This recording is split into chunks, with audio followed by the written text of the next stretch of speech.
can you tell what programmed beliefs or limitations I would be best served to recognize and release now? We see you as a general energy pattern.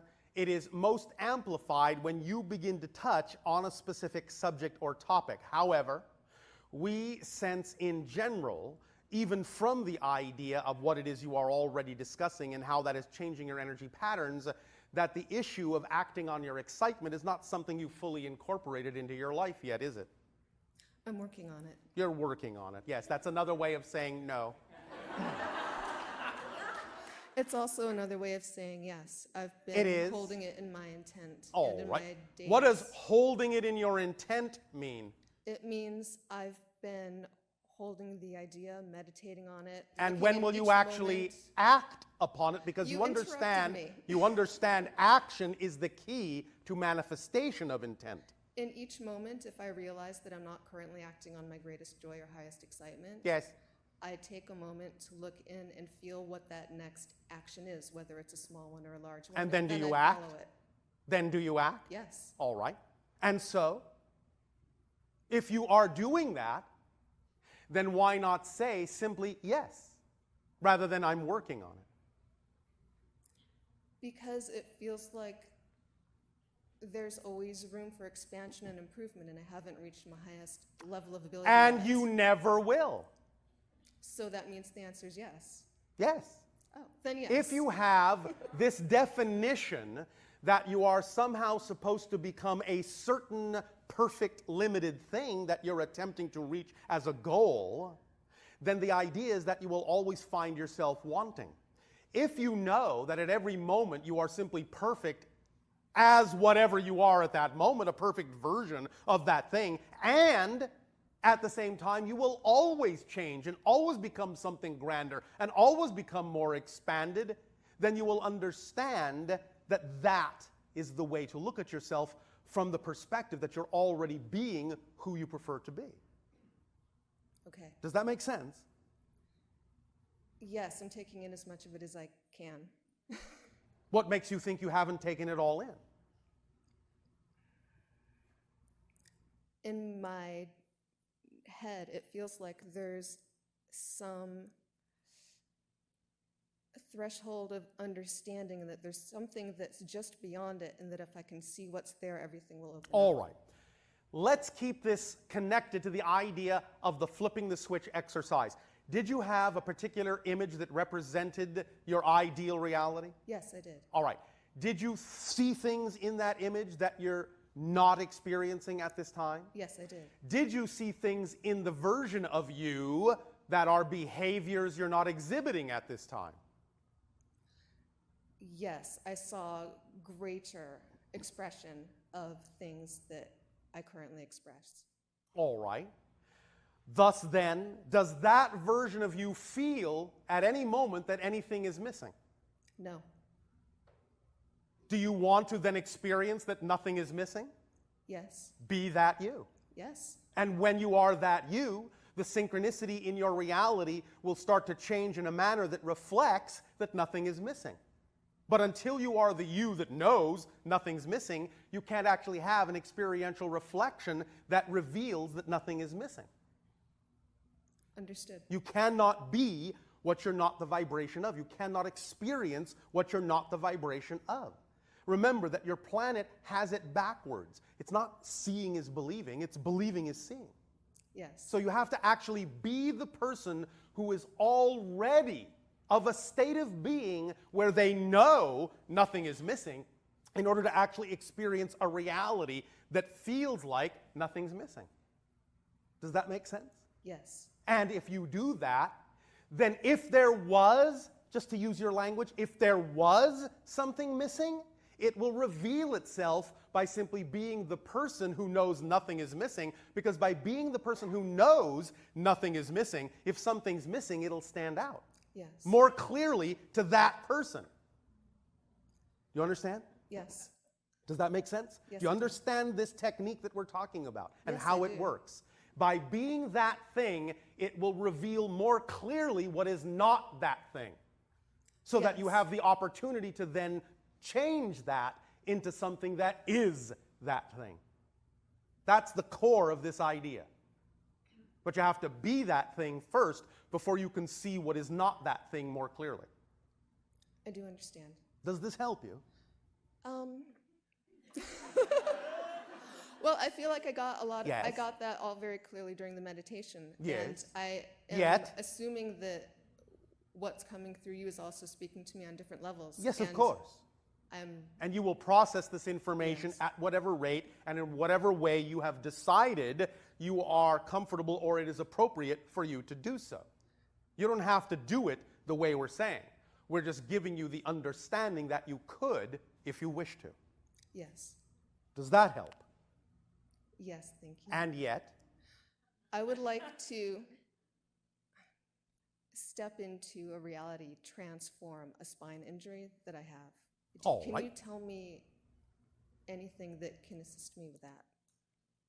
why did you attract that situation to yourself? The way to answer that question is, what have you learned about yourself by having that experience that you would not have learned had you not chosen that experience? It sent me into an extremely protracted state of pain and darkness to the depths that I didn't know existed. All right. And then when I thought all was lost, Yes. I found light again. All right. And So it was that like you an now know. So I experienced an accelerated Yes. Yes. expansion, growth, possibilities, Yes. everything. However, I would much rather have experienced that without the negative part. All right. And you can, but you see what you're doing is you're invalidating the stepping stone. And then it won't work. If I Of course. invalidate You are saying, this experience had no business being in my life. I would rather have done it another way. I am, in a sense, cutting this out of my path. It doesn't belong. But it did belong, or it wouldn't have happened. it. Okay. So the idea is, when you acknowledge, when you totally validate that it was there for a reason. Now, yes, I understand. Objectively, as you say. Could have been done some other way, yes. But the fact is, this is the way you did it. So don't judge yourself, don't judge your life as any less for having done it that way. Don't wish it gone. Learn what it taught you. Accept it as a valuable stepping stone that brought you to where you are. When you allow it to serve the purpose it truly served, when you validate it as part of your life and don't wish it from your life, then it will not necessarily need to stay around because you're willing to accept it for the service it provided in your life.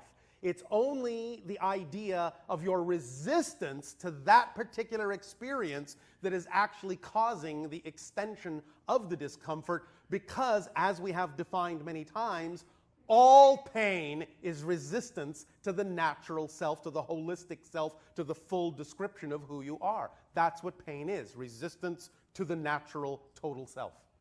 I get it. So if you are, in a sense, attempting to cut out or extract anything that's happened in your life that's brought you to where you are, that sets up more resistance and prolongs any experience of pain that may have been manifested as a result of the initial resistance to begin with that attracted you to that experience. Does that make sense in your language? Very much. Does that help you? Yes, it does. Take a deep breath and make that knowledge your own and let it out. Are you feeling a little bit lighter right now? Lighter and more solid all at the same time. All right. Let that continue to grow, and anytime something comes up that is a part of your path, that even if it was dark and painful, as soon as you accept that it was there as part of your path and not an interruption in it, you will allow it to function as, to be experienced as part of the path, and the whole thing will start to smooth out. You follow? I do. I can feel it. Thank you. Thank you.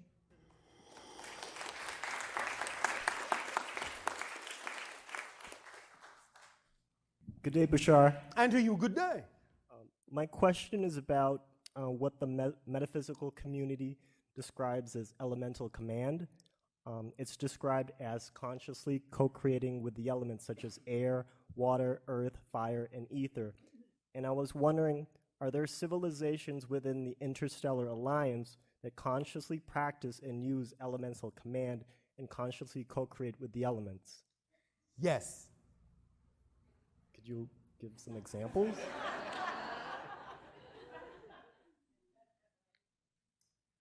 One civilization in particular, quasi-physical in your terms of understanding, will actually allow themselves to become the archetypal image, the archetypal symbol, energetically, of the idea of what you call elemental consciousness, and will actually represent for a certain span of time to the entire civilization an actual physical expression of those elemental beings. In other words, certain civilizations will actually experience for a time, walking among them, gigantic versions of beings that are actually representative of those elemental relationships. They will actually take on the form, the symbolic representation of an idea, of a being that represents those archetypal relationships. Does that make sense? Yes, it does. Now, there are many ways to do this, and you're all doing it anyway. You all have relationships to the idea of archetypal and elemental consciousness as your relationship, as part of your relationship to the idea of the consciousness of the earth. But you just express it in a variety of different ways, and different civilizations also express it in a variety of different ways that serve that particular idea or understanding of themselves as a civilization. Does this help you? Yes, it does. That was good. All right, thank you. And one more question. Yes. Which element do you most strongly resonate with, Bashar? It depends on which Bashar you're talking to at any given moment. For myself personally, in the overall sense of my life path, I resonate with the void. That's why I'm a first contact specialist and why I'm an explorer in space. Space is my true vibrational home, the void. Do you follow? Yes, great. Does that help you? Yes, it does. Thank you.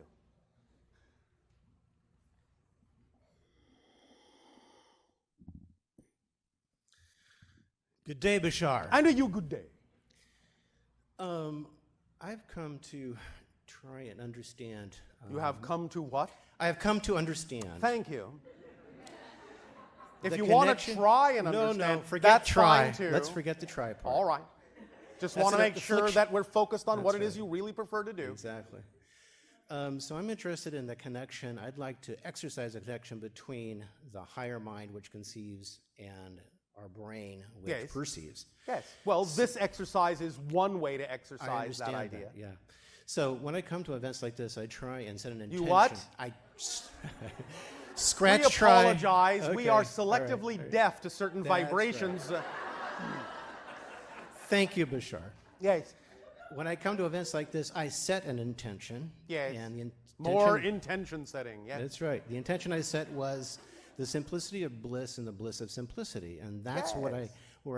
why I go to strike try, and so I want to make a better connection between conceiving and perceiving. Easily done. Do you have a coin? Yes. Pull it out of your pocket or wherever it is. And flip it. No. Put it on the ground Got it. and stand up again. Now, set an intention to pick up the coin. It's not going to get me very far. No. Now do you want to pick up the coin? Mm-hmm.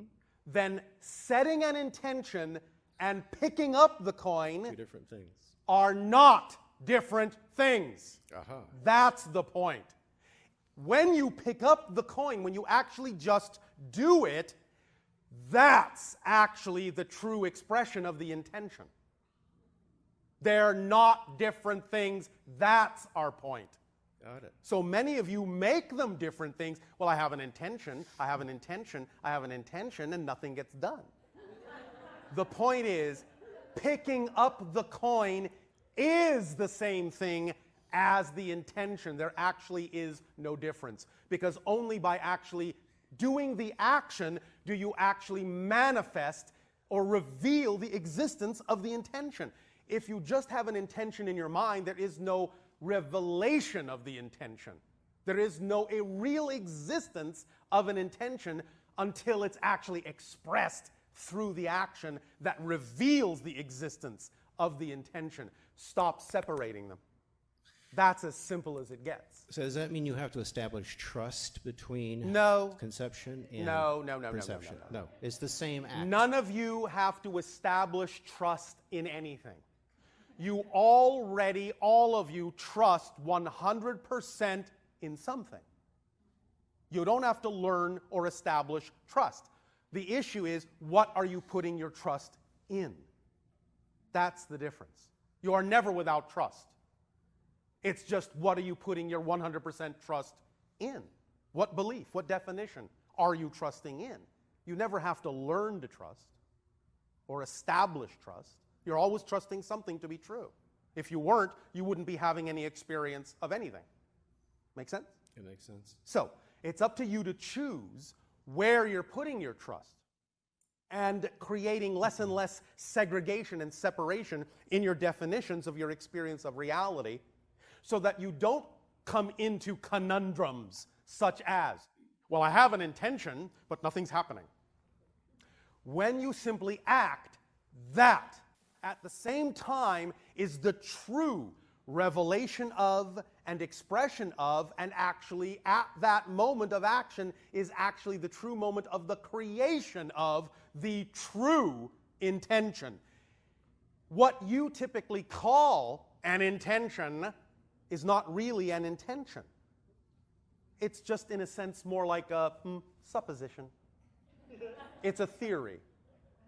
But when you act, that's when true intention is created. Because only through action is there intention. What you call intention by sitting around and not actually acting, in a sense, is just theoretical musings. It's just probabilities. That's all that is. Well, what's interesting, my experience in setting an intention, and I think I often combine these two, what happens is that things set themselves up so that my intention is realized. I'm given the opportunities out of nowhere to actually have this happen. And for me, it's not being too specific about what it's going to be. Oftentimes, it's how I'm going to feel about how it's going to be. But here's the thing. Again, all of you are creating your reality so quickly, so smoothly, so flawlessly that you don't realize. You may create the illusion. You may create the illusion that you set the intention first, and then the reflection of synchronous in your reality gives you an opportunity to take the action. But in fact, in order for you to even experience the idea of the intention to begin with that creates the synchronicity, you had to be acting in that vibration first. And that's the key. Otherwise, you wouldn't have been able to conceive of what you're calling the intention. You have to be the vibration or you can't perceive it. So when you have an intention, it may seem like it comes before the manifestation, before that reality, but you actually have to already be that vibration. You actually have to already be that reality in which such an idea can even be capable of being conceived or perceived by you.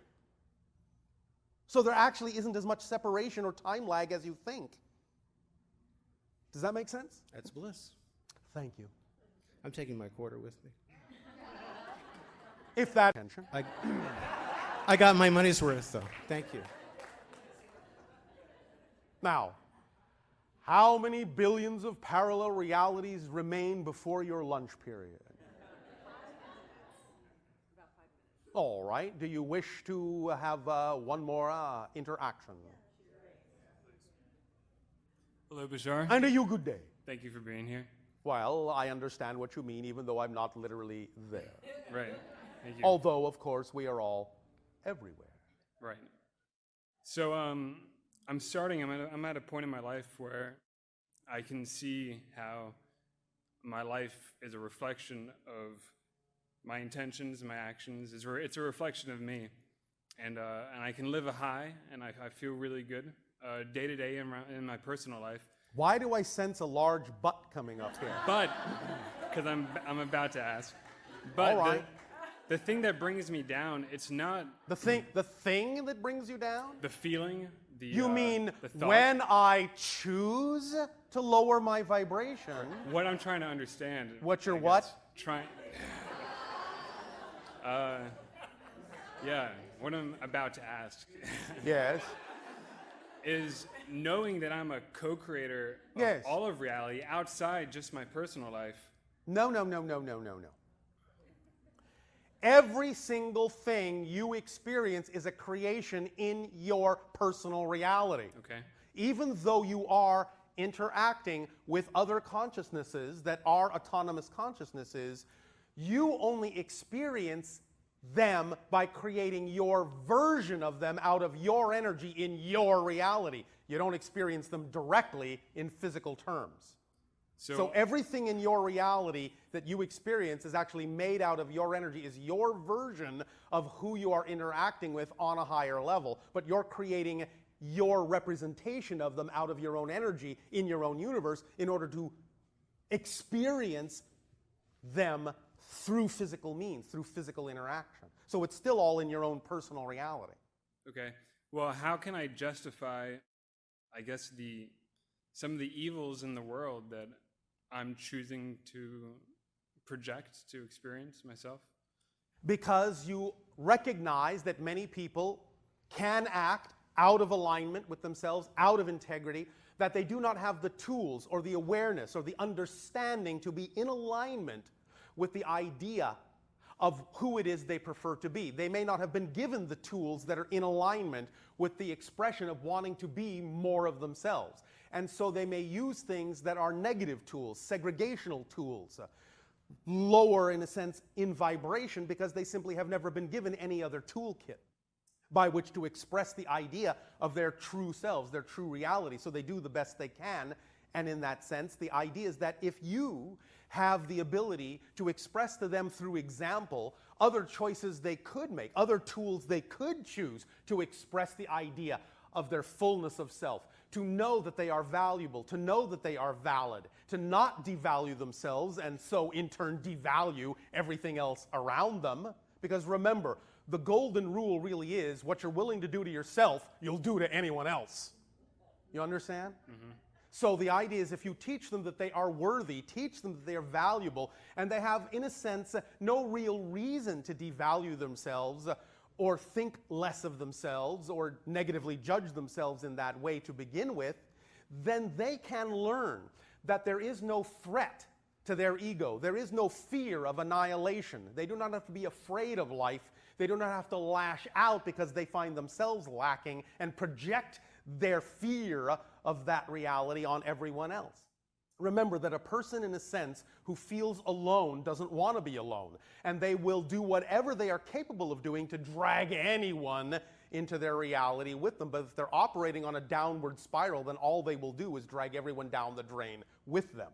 But if you teach them that there is an upward spiral, that they are part of creation, that they would not exist if they were not a valuable piece of all that is, if you by example show them they have other choices, then you give them at least an opportunity to choose other things, not that they have to. Because simultaneously it's important to be unconditionally loving and allowing enough to know that no matter what they may choose to experience in physical reality, no matter how negative it may be, they are fundamentally an infinite and eternal spirit, and somewhere in their experience of themselves, they'll get the point. By supporting them with unconditional love to know that they are an infinite spirit, by bolstering the idea that they are a loving infinite spirit, you give them the greatest opportunity to see themselves in that light as well and choose more positive representations of the expression of themselves in life. Does that make sense? Yeah, it does. Does that help? It does. So on a larger scale, such as war, Yes. we teach through individual acts. Yes. It's not something that we can just phase out of our reality. Yes, of course. But remember, here's what you're actually doing, going back once again to the understanding of true parallel reality awareness. You never actually change the world you're in. You change yourself and shift to a parallel reality that's already more representative of the world you prefer. The other world still remains the same in the same way that when you change from channel 2 to channel 4, the program on channel 2 is still the same as it was. But now you're living channel 4. And that world, that program, is simply now more reflective and contains versions of individuals that are more reflective of the change you've made within yourself. and you've shifted yourself to a parallel reality that can now reflect that change within you. The world itself hasn't changed. Cool, got it. Got it? Yeah, thank you. Does that help you? It does. Thank you.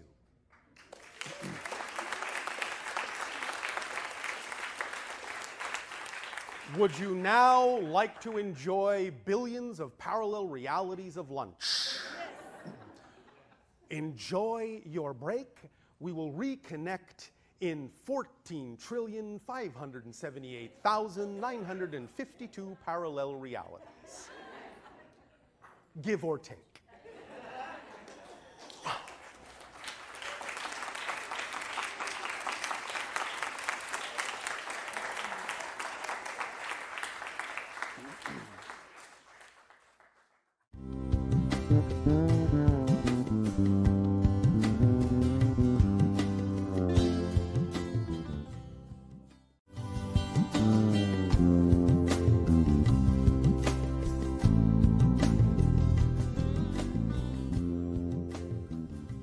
Hello, everyone. Welcome back.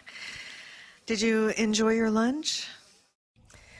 And I also wanted to mention that the Esasani seed crystals, that I'm not sure if everyone really understood what that was about. Did anybody have any questions in terms of what the crystals are or how they function?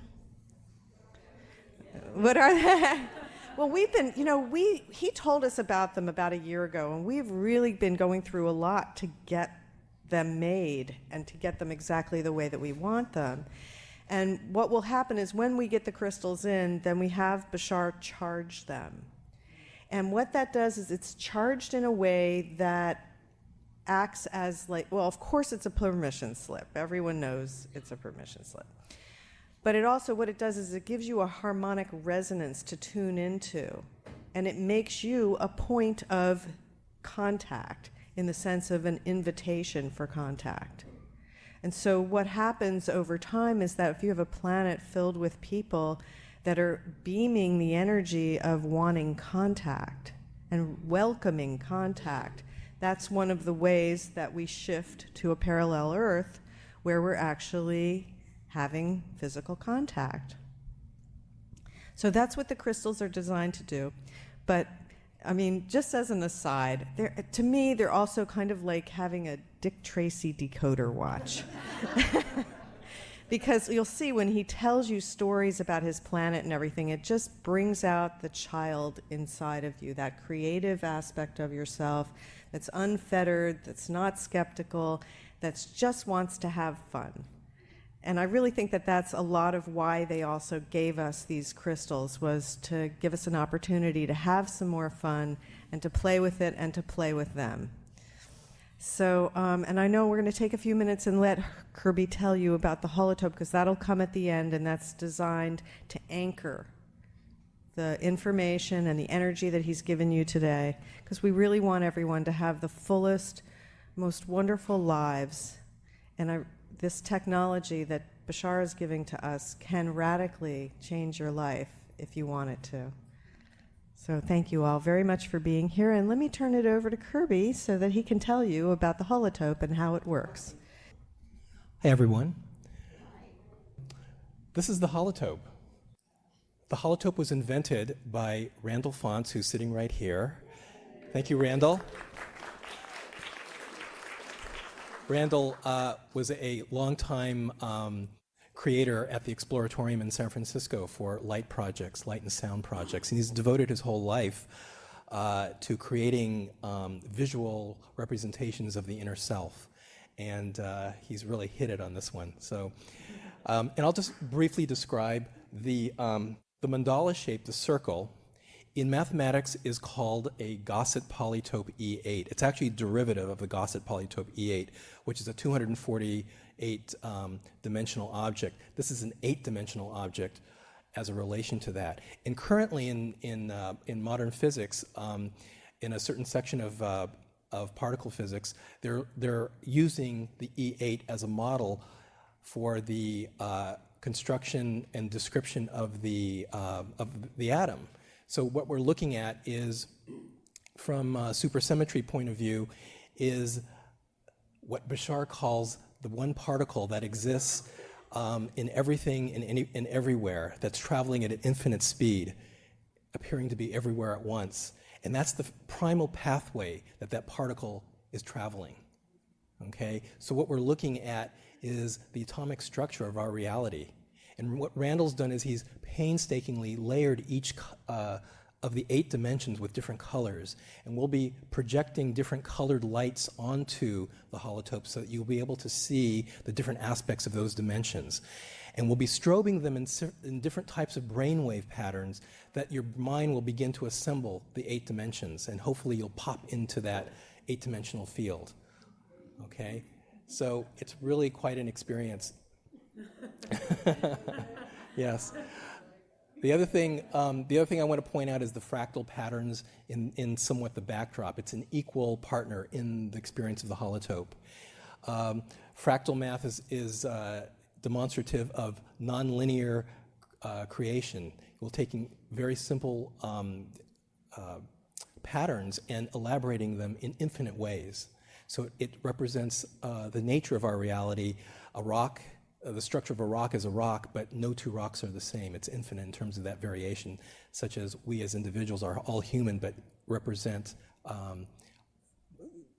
the multitude of humanity, of the 6.5 billion of us. So that's what the fractal patterns in the backdrop. And as we project the lights, it'll breathe back and forth between the supersymmetry and the infinite creation, sort of masculine, feminine breathing in and out. And what I love about this is as people being representative of our sort of primal consciousness, that a lot of things happen. People's innermost psyches, innermost spiritual connections begin to become revealed to them. So you might see past lives or parallel lives or the kinds of alternate realities that we're looking for to teleport ourselves to through this method and means.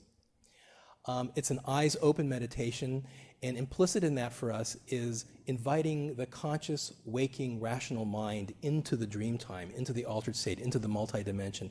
Most spiritual traditions up to this point has regarded the ego mind as something as an obstacle to getting into these states. But we're at a level now where we need to integrate that last part of ourselves, that last part of our evolutionary self, into the subconscious, into the unconscious, connecting with our higher selves and our soul.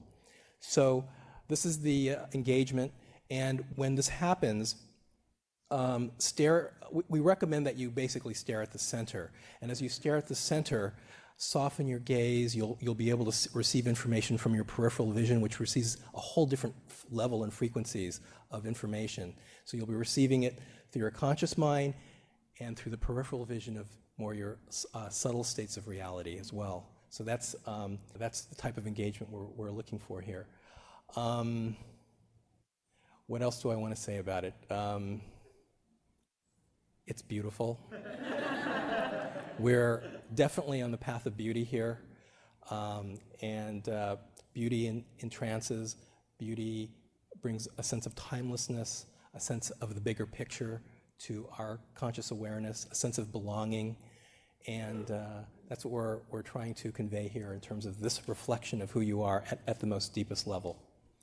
So enjoy the journey, and here we go. Thanks, Kirby. Yeah. Thank you, Kirby. And of course, these gorgeous crystals up here are from Kirby also. I mean, we like to give Bashar an environment where he feels like he's at home. Oh, wait a minute, he is at home, isn't he? So let's see, are we ready to go? You're ready? Ready? Ready? You ready? No? Oh, well, okay. Sorry. All right, well, thank you so much, everybody, for being here, and on with the excitement and the journey.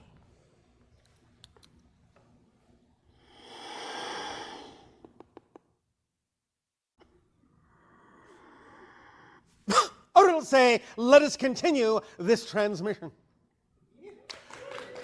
First and foremost, we will augment something that you said and something that you said.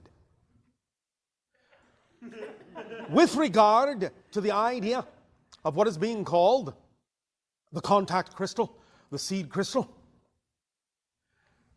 As far as permission slips go, obviously, as was explained, this is specifically tapping into the idea, the archetypal collective consciousness idea that there is a particular frequency or vibration that represents the blending or connection between your civilization and other civilizations. That is one of the frequencies that is put into the charge, in a sense, that is represented by that particular idea, object, permission slip. Now, it doesn't mean that you necessarily have to always use that idea, that object, because again, permission slips are what works for you. At the same time, and in conjunction with what we were saying earlier in this transmission as to how there is really no separation between intention and action, between the physicalization, the physical act being that demonstrates and in a sense actually creates simultaneously the intention. The physical act of having a symbol of that nature, a permission slip of that nature, is similar to the idea of physically casting your vote for contact. So the more votes are cast in whatever way that occurs, in whatever form the permission slip feels right for you, the more we can tally those votes, because not just of the intention of wanting contact, but the actual physical act of physicalizing it in some sort of physical way, a physical symbol that is representative of a physical action you have taken that is actually the casting of a vote. And that vote resonates very strongly in your collective consciousness to us. So it really truly changes the vibration of your collective reality. So that is what we wish to add about that idea. With regard to the holotope, going to be both a little bit more poetic and a little bit more literal. On the poetic side, when it comes time for the holotope experience, what you can perhaps also recognize, if you wish to, if it works within your imagination, as you look at the design, and many of you may have already thought of this, think about the idea that as you sit there with your eyes open, looking at the center, being that it was described to you as the underlying pattern of creation itself, of existence itself, poetically, it could be said that you will be staring into the eye of God, and it will be staring back. You will truly see each other. And in that, in some ways on the more literal side of the concept of reflectivity, what you are also looking at when you look at the holotope is your own reflection in a mirror. So think about that as well when it comes time for that particular experience. And I will remind you, this duality blended into one idea will allow you to truly take advantage of the depth of focus, speaking in a kind of a camera term, the depth of focus that you can actually get out of this image in terms of dimensionalizing it for yourself. To see it as the eye of God, the eye of creation, and your own reflection will actually allow your consciousness to shift back and forth between those two ideas of the macro and microcosm, and truly allow you to feel that pumping communication back and forth, developing, strengthening your relationship and your communion with creation itself. So those two things we would wish to add to what has already been said. But at this time, allow us to continue with the idea of communication. You may proceed with further questions if you wish. Hello, Bashar. And you good day. Good day. I have 3 questions. One, two, three. Yes. We so will far. see how far we get. Okay.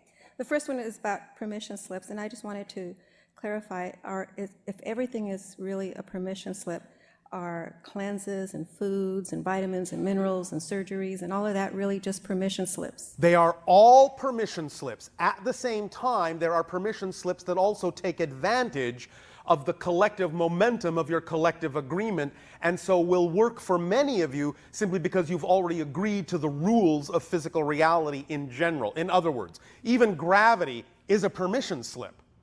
It is, however, less likely that many of you will simply start to float, simply because the theme you chose to explore doesn't necessitate that you have to cancel the permission slip of keeping your feet on the ground in order to have your experience in life. So while all those things are permission slips, many of them are also representative of the automatic or automated general agreement, so you just don't have to think about too many things. And sometimes you know that going down a certain path that is representative of a general agreed upon permission slip can sometimes simply allow you to go through life a little easier, rather than simply feeling that at every given moment you have to find that one belief that will allow you to transform or overcome that generally agreed upon belief. Does that make sense to you? Yes. Does that answer your question? Yes. All right. I think. And? Well, Oh, well put. well, no. Well, it's the amount Is this of, your second question, No, or is this a subset of the it's a first sub- question? It's just about the first one. Yes. With regards to foods, I mean, Yes. I really believe that we don't really need the types of the foods that we really are told that we need, and the calories and this and that, and the protein and all of that. in Body order to consciousness can usually tell you very easily what it is that's appropriate for you. And different people may be at different stages as to what they need to ingest to allow themselves to represent an equal relationship between the idea of food and sustenance and the idea of allowing yourself to continue through physical reality. The idea, though, fundamentally, is that if you're truly, truly acting on your excitement and you're not waiting to act on your excitement, then your energy will not have to turn into mass and you will not gain weight. The idea, thus, then, is that if you flow your energy, you will not be waiting, and when you are in the higher energy stream, you will automatically be attracted to only eat certain things that are also of a similar vibration.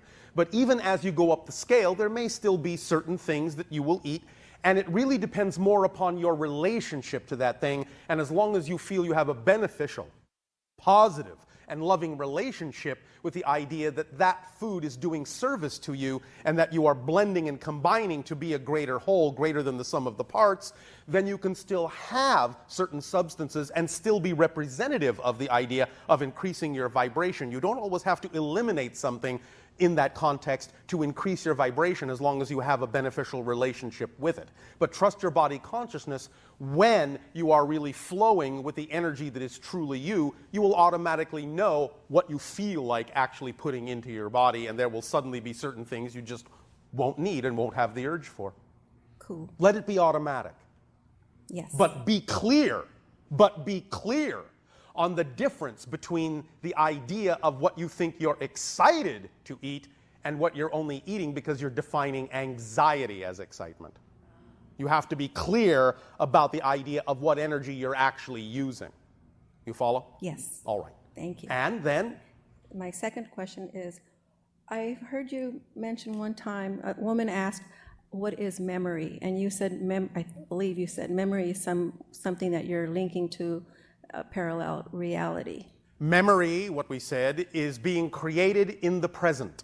Mm-hmm. And the idea is that, yes, it is connected to the concept of parallel realities that you are cross-connecting to, that you deem to be relevant to what it is you're experiencing now. Because when you actually become a different person, a true different person in your mind, when you know you are different every moment, you actually, in a sense, are changing your history and thus can actually change your memory. You follow? Yes. All right. Yes. So we really shouldn't spend any time thinking about our past. What for the past? most part. Exactly. Yes. Thank There you. actually is no such thing as the past. There actually is no such thing as the future. What time is it? Now. Yes. No matter what time it is, it will always be now. now is the only thing you can actually experience. You can't actually experience the past now. There is no such thing. There is only the experience of now. So what you call the past is simply another now from a different perspective, a parallel now.